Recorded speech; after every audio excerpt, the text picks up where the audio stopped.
하나님 말씀은 마태복음 1장 1절부터 17절까지입니다.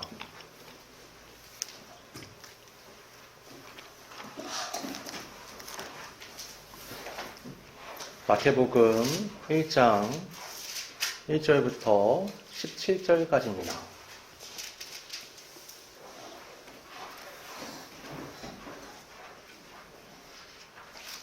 봉독하겠습니다. 아브라함과 다윗의 자손 예수 그리스도의 계보라.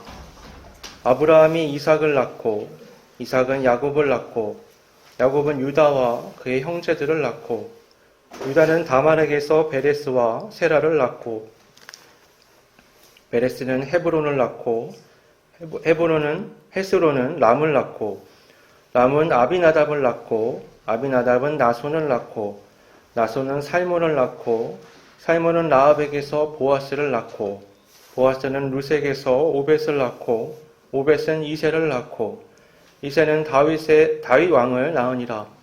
다윗은 우리아의 아내에게서 솔로몬을 낳고 솔로몬은 르호보암을 낳고 르호보암은 아비야를 낳고 아비야는 아사를 낳고 아사는 여호사밧을 낳고 여호사밧은 요람을 낳고 요람은 우시아를 낳고 우시아는 요담을 낳고 요담은 아하스를 낳고 아하스는 히스기야를 낳고 히스기야는 므낫세를 낳고 므낫세는 아몬을 낳고 아몬은 요시야를 낳고 바벨론으로 사로잡혀 갈 때에 요시야는 여고냐와 그의 형제들을 낳으니라. 바벨론으로 사로잡혀 간 후에 여고냐는 스알디엘을 낳고 스알디엘은 수룹바벨을 낳고 수룹바벨은 아비웃을 낳고 아비웃은 엘리야김을 낳고 엘리야김은 아소르를 낳고 아소르는 사독을 낳고 사독은 아킴을 낳고 아킴은 엘리옷을 낳고 엘리옷은 엘르아살을 낳고 엘르아살은 맏단을 낳고 맏단은 야곱을 낳고 야곱은 마리아의 남편 요셉을 낳았으니 마리아에게서 그리스도라 칭하는 예수가 나시니라. 그런즉 모든 대수가 아브라함부터 다윗까지 14대요 다윗부터 바벨론으로 사로잡혀 갈 때까지 14대요 바벨론으로 사로잡혀 간 후부터 그리스도까지 14대더라. 아멘. 오늘은 대강절 첫째 주일입니다. 오늘부터 해서 성탄절까지 성탄 특집입니다. 5번에 걸쳐서 이걸 살펴볼 거고요. 이제 교회에서 가장 큰 절기가 언제냐? 전통적으로 2000년 동안 그러면은 부활절이에요. 그 부활절 전에 사순절, 이게 교회한테는 가장 중요한 절기고요. 성탄절이 이렇게까지 의미가 있게 된 건 비교적 최근인 거예요. 예전에는 이게 그렇게 큰 의미가 없었어요.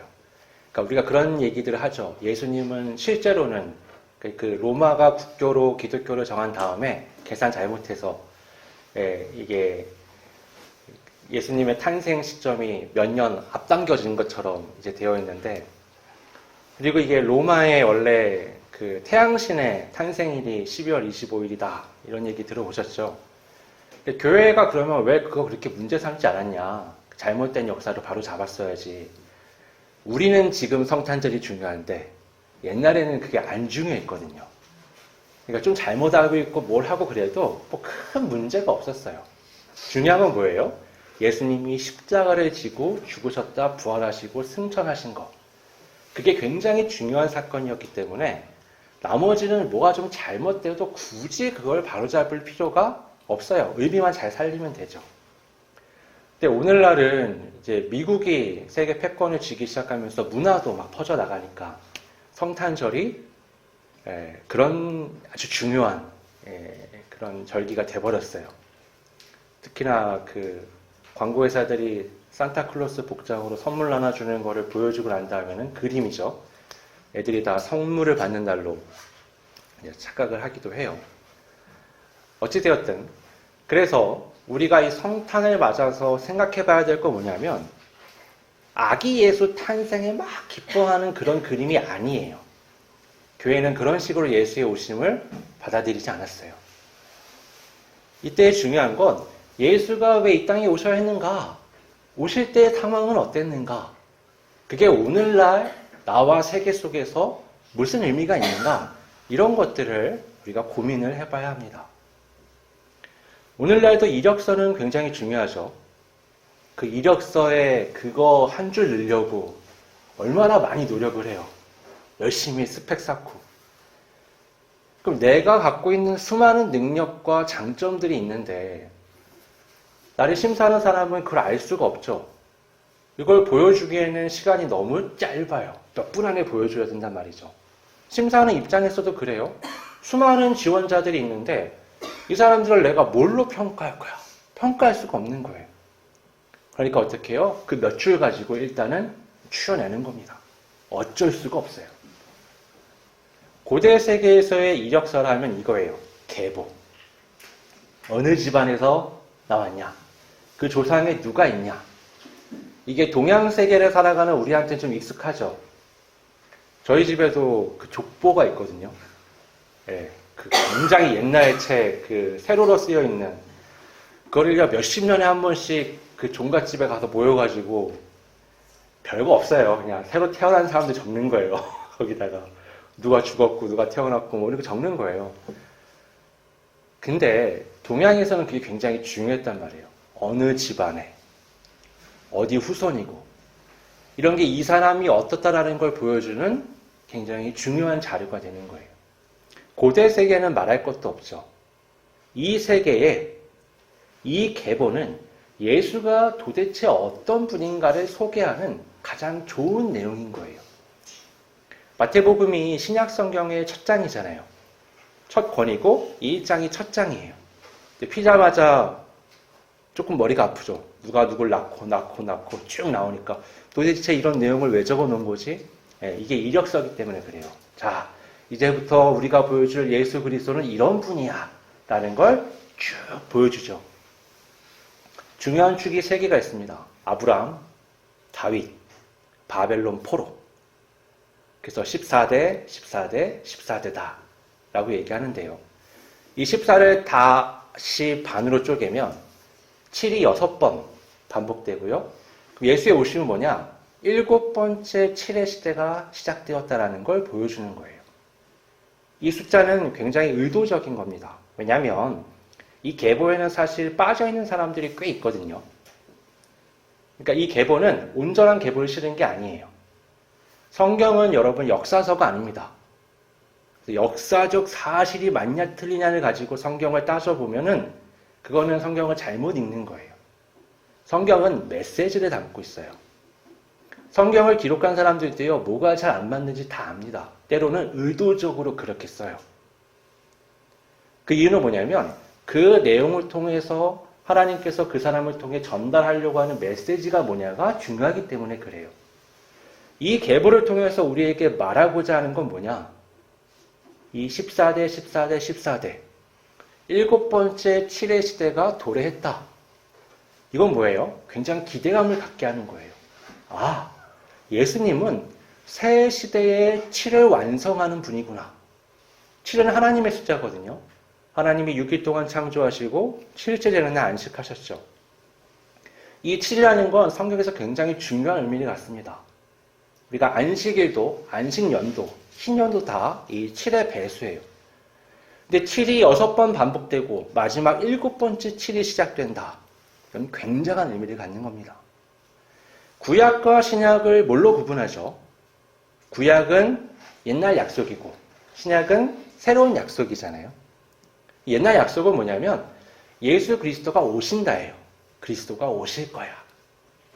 신약은 뭐예요? 그리스도가 오셨고 죽으시고 부활하시고 승천하신 다음에 다시 오실 것이야가 신약이에요. 그러니까 구약과 신약을 가르는 기준은 예수 그리스도의 탄생, 그분의 사역, 그분의 죽으심, 그분의 부활, 그분의 승천과 재림의 약속이 이 가운데 딱 들어가 있는 거예요. 그게 바로 복음서가 자리하고 있는 위치다라고 우리가 생각해 볼 수 있습니다. 여기서 새 기둥을 얘기했지만 아브라함은 어떤 사람이죠? 아브라함은 이스라엘의 시작점이죠. 하나님께서 아브라함을 선택하셔서 언약을 주셨어요. 여러분, 언약이 있고 율법이 있어요. 둘 다 중요하긴 한데 뭐가 더 중요하냐? 당연히 언약이 중요합니다. 예수 그리스도는 율법을 따라오신 게 아니고요. 언약을 따라오셨어요. 언약은 아브라함 때 주어졌지만 율법은 모세 때 주어졌습니다. 이스라엘의 기원을 따라 올라가면 하나님의 부르심의 첫 번째 단계는 언약이 있었던 거예요. 우리가 아까 구약과 신약이 약속으로 이루어진 기준을 가지고 있다고 했잖아요. 하나님과 사람의 약속은 독특합니다. 계약을 맺을 때 우리는 양자 간에 또는 다자 간의 이해관계를 가지고 계약서를 작성하고 그 다음에 도장 빡빡빡빡 찍죠. 책임지라는 거예요. 근데 이게 얼마나 허약한 거냐면요. 여러분, 사기꾼들이 그렇게 사기를 잘 칠 수 있는 이유는 뭐냐면 이렇게 해도요, 책임을 안 져요. 여러분, 이게 국가 사회 시스템을 벗어나서요, 국가 간의 이 세계적 상황이 되잖아요. 여기서도 이제 뭐 무슨 다 쓰거든요. 나라끼리도. 이게 얼마나 허약한지 아세요? 한 나라가 나 이제부터 안 해. 이러면 그때부터 끝이에요. 할 수 있는 방법이 없어요. 그러니까 신뢰라는 걸 바탕으로 계약이 성립되는 건데 이건 사람의 세계에서는 굉장히 약한 만 허약해요. 이게 누가 책임져 주기가 어려워요. 하나님과 사람의 계약에 있어서는요. 일방적인 형태를 가지고 있어요. 하나님께서 언약을 맺자고 하시고요. 책임도 하나님이 거의 다 지십니다. 생각을 해보세요. 아담이 선악과를 먹었잖아요. 바로 죽여야죠. 먹으면 죽을 거라고 얘기하셨으니까 바로 죽어야 돼요. 하나님이 살려두시죠. 거기다가 자기 몸을 못 가리니까 가죽으로 옷을 해 입히시고 그리고 여자의 후손에 대한 약속도 주세요. 그게 이상하지 않아요? 그 정도 되면 하나님이 화내시고 책임을 딱 물으셔야 되는데 가만 보면 책임은 하나님이 다 지세요. 그리스도 예수가 오시는 것도 그렇잖아요. 우리한테 율법을 주셨으면 야, 내 기준은 이거니까 이거대로 잘 살아야 돼. 못하면 채찍을 내가 준비했어. 잘하면 상을 줄게. 이게 보통 사람들이 생각하는 신의 이미지인데 하나님은 그게 아니에요. 이거 못하니까 그래? 그럼 내가 갈게. 내가 짊어질게. 사람이 할 수 있는 게 뭔지 잘 보니까 믿는 거 말고는 책임지고 할 수 있는 게 없어요. 그래? 그럼 너는 믿는 것만 해. 근데 믿음도 잘 못 갖거든요. 성령의 감동으로 믿음도 갖게 하시는 거예요. 그러니까 전적인 하나님의 은혜다라고 우리가 말할 수 있는 거죠. 구약에서 신약으로 넘어가는 과정 속에서 약속이 가장 중요한데 그 약속의 기원을 따져 올라가다 보면 이 구원의 약속은 아브라함에게서부터 시작되는 거예요. 내가 네 후손, 단수로 명하는 그 한 사람을 통해서 세세계 모든 민족이 복을 받게 하겠다. 이건 구원의 약속을 주신 거예요. 그 다음 가나안 땅에 들어간 다음에는요. 다윗을 세워놓고 다윗의 왕조가 그의 후손 단 한 사람을 통해서 영원할 것이다 라는 얘기를 하세요. 그리고 나서는 바벨론 포로가 세계가 열리죠. 14대를 지나고 난 다음에 나라가 쫄딱 망해서 모두 포로로 끌려간 다음에 나중에 돌아옵니다.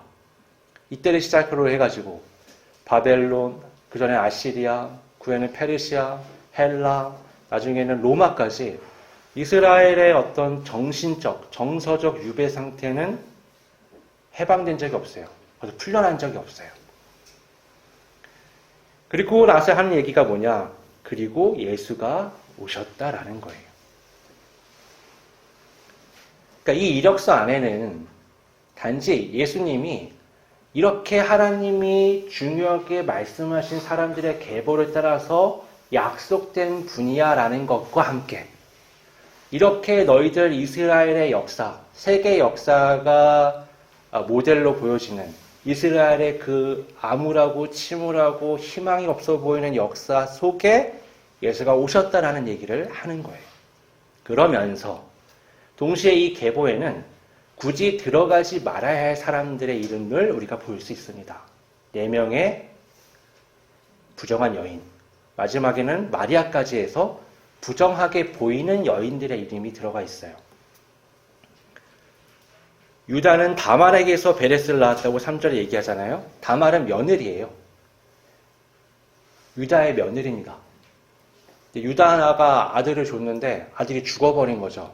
그러면 이 시대 고대 이스라엘에서는 어떻게 하냐면 결혼을 했는데 남자가 죽으면 그 남동생이 이 여자를 통해서 씨를 남겨야 돼요. 그래서 형의 후손을 남겨주는 거죠. 근데 이 둘째 동생이 관계를 맺지 않고 그 책임을 다하지 않아서 죽임을 당해요. 그럼 그 밑에 동생이 또 책임을 져야 돼요. 근데 얘는 너무 어린 거죠. 근데 아버지 유다가 보니까 이 여자한테 이 아들을 맡기고 싶지 않은 거예요. 주고 싶지 않은 거죠. 그래서 이 아들이 클 때까지 너는 고향에 가 있어라. 일종의 사기죠. 이렇게 해놓고 소식을 안 줍니다. 아들이 크는데. 다말이 항의의 의미로 어느 날 이 창녀처럼 꾸민 다음에 유다가 지나가는 성에 있다가 유다하고 관계를 맺어서 애를 낳게 돼요. 유다가 그때 회개를 합니다. 그 창세기를 보면 애굽에 잡혀간 요셉에게 형들이 갔을 때 유다가 굉장히 변한 모습을 보여주거든요. 유다가 그전에는 동생을 파는데 열심히 앞장섰다면 그 다음에는 이 막내 동생이 붙잡혀 있는 걸 어떻게 막아보려고 자기가 거기 남게 돼요.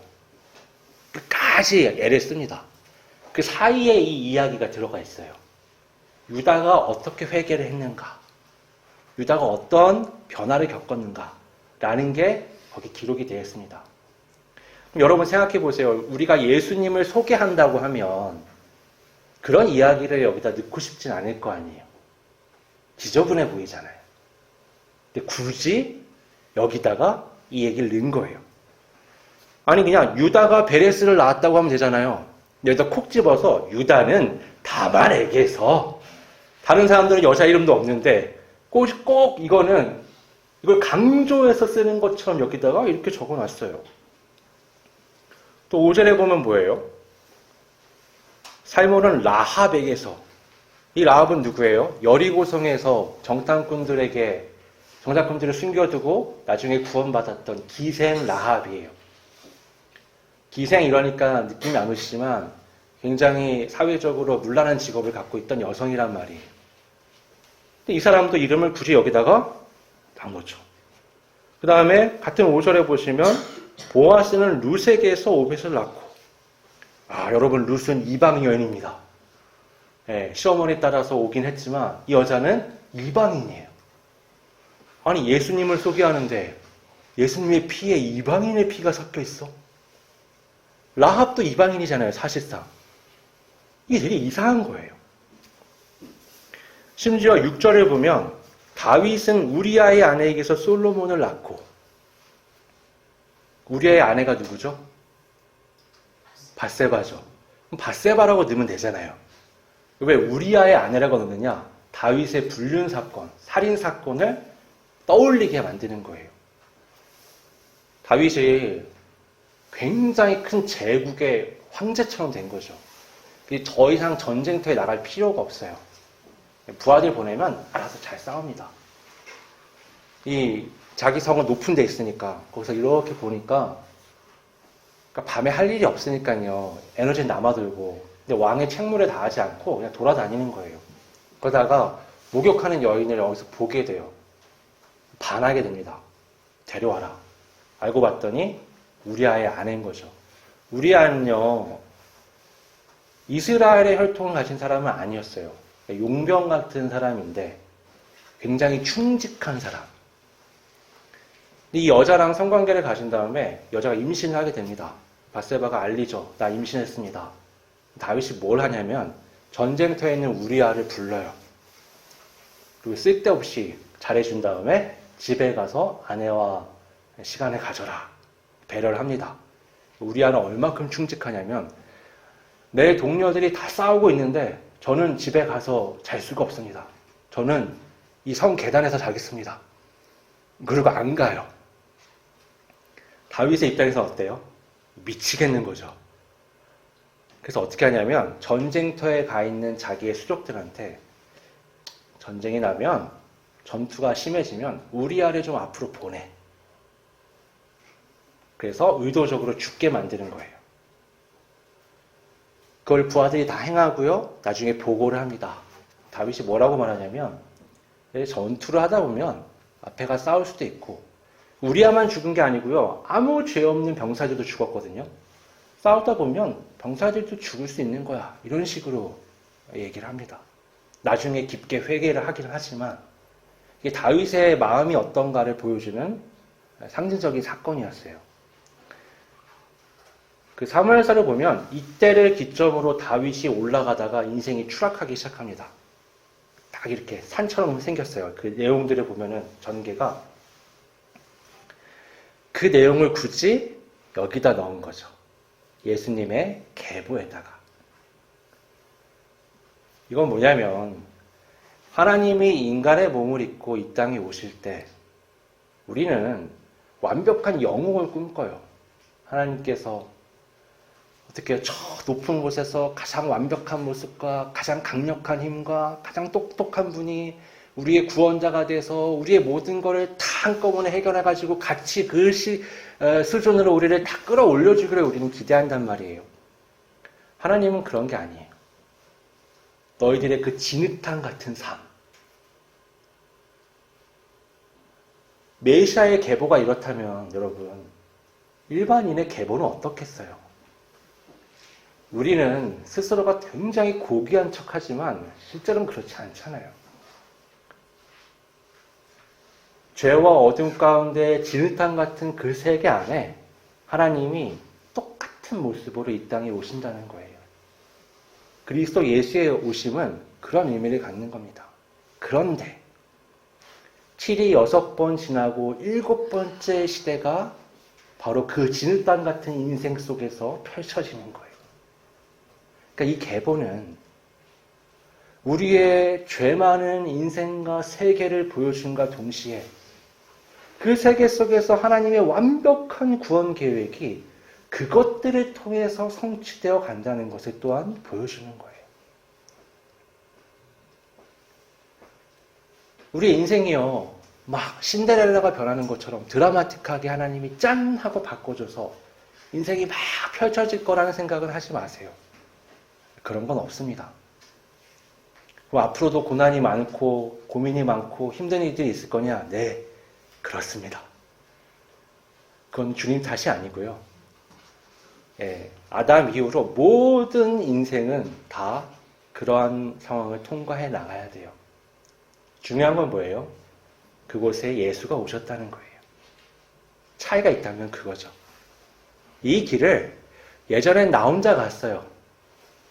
뭐가 옳고 그른지도 모르고 어떻게 나아가야 하는지도 모르고 그냥 좌충우돌하면서 내가 옳다고 생각하는 것들을 쫓아서 마구 나아갔습니다. 근데 거기에 예수님께서 오신 거예요. 이게 뭐랑 비슷한 거냐면요. 가상에 그런 게 있다고 한번 생각을 해보세요. 태양이 한 100년에 한 번씩 뜨는 세계가 있다. 그러면은 마지막 태양을 본 사람은 할아버지쯤 되는 거죠. 그러면 이제 전설로 듣는 거예요. 옛날에 태양이 뜨면 이랬고 저랬고 저랬고. 그걸 또 아버지한테 듣고 내가 듣고. 근데 할아버지는 이제 돌아가시고 나는 아직 태양을 못 보는데 내 다음에 있는 아들한테는 태양이 어떤지 설명을 해줘야 돼요. 이 아들은 보게 될 거니까. 막 얘기를 해주는 거죠. 근데 얘기들이 이렇게 전해지다 보니까 실제 태양을 본 사람의 기억과는 전혀 다른 얘기들이 여기 막 묻어가요. 그럼 이 마지막에 이 4대째 된 아들은 그래, 태양이 뜰 거야. 근데 뭐라고 하셨더라? 태양이 뜨면 갑자기 나무가 확 자라고 생명들이 어디서 짠 나타나고 먹을 게 갑자기 풍족해지고 그러셨다고 말씀하신 것 같은데 라고 착각하는 거죠. 예수의 오심에 대한 예고는 언약은 아브라함 때부터 있었고 모든 이스라엘 백성들이 그걸 기대하고 있었어요. 그들이 그리는 예수 그리스도의 모습과 하나님이 실제 보내주시는 예수 그리스도의 모습은 차이가 큰 거예요. 그들은 굉장한 강대국이 되고 부자가 되고 그래서 저 로마와 이방 국가들을 발밑에 두고 이 세계 속에서 내가 가장 높은 곳에서 하나님을 찬양하는 걸 그렸어요. 그게 천국이라고 생각했습니다. 하지만 하나님이 이들에게 기대하신 건 그게 아니었어요. 반대였어요. 너희가 먼저 회개하고 돌이켜서 수많은 사람들에게 가서 그들에게 하나님의 살아계심을 전하고 하나님의 기준이 뭔지 정하고 그들이 회개하게끔 인도해서 하나님의 나라가 세계 모든 곳에 퍼지게 해서 모두가 똑같이 하나님의 은혜 안에 들어가게 만들어라. 이스라엘은 그거 싫은 거예요. 내가 선택받았고 내가 높임받아야 되고 내가 특별해야 되는데 하나님의 세계 안에서는 나는 특별하지 않거든요. 그럼 하나님, 저는 왜 그렇게 미리 불러서 그 고생을 시키셨나요? 왜 우리는 애굽에 가고 광야에 가고 가나안 땅 들어가서 그 고생을 했나요?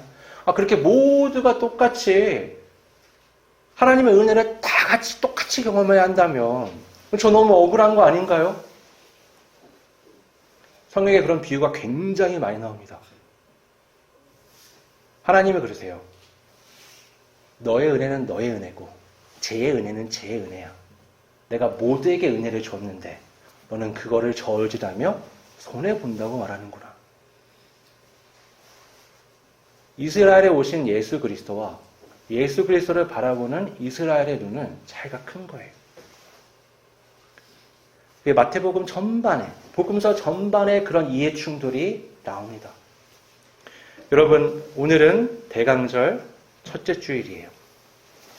예수님의 오심을 우리가 곰곰이 생각해 보기 시작해야 되는 날인 거죠. 여러분, 예수님은 아름답고 황홀하고 높은 곳에서 우리를 오라 그러고 인도해 가시지 않습니다. 예수님은 내 삶의 진창 같은 곳에 오셔서 내 멍에를 함께 메시고 같이 걸어가시는 거예요. 그래서 어떠해야 함에 의미를 두지 마시고요. 주님이 나와 함께 하심에 의미를 두셔야 합니다. 그게 이 계보를 통해서 예수의 오심을 설명하는 복음서 첫 페이지, 첫 장의 이미지라고 말할 수 있습니다.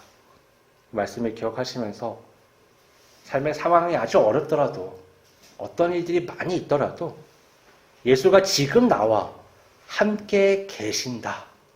이곳에 나를 붙들고 함께 가신다라는 것에 의미를 두고 기뻐하며 성탄을 맞이하는 우리 모두가 되기를 바랍니다. 기도하겠습니다.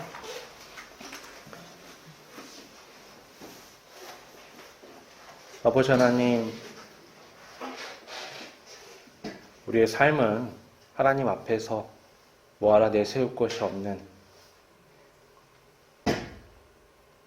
예수님의 계보와 비교해봐도 형편없는 삶입니다.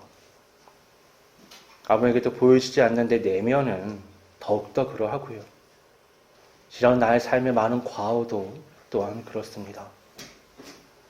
그러나 바로 그곳에 하나님의 은혜가 넘친다는 것을 우리는 말씀을 통해서 알았습니다.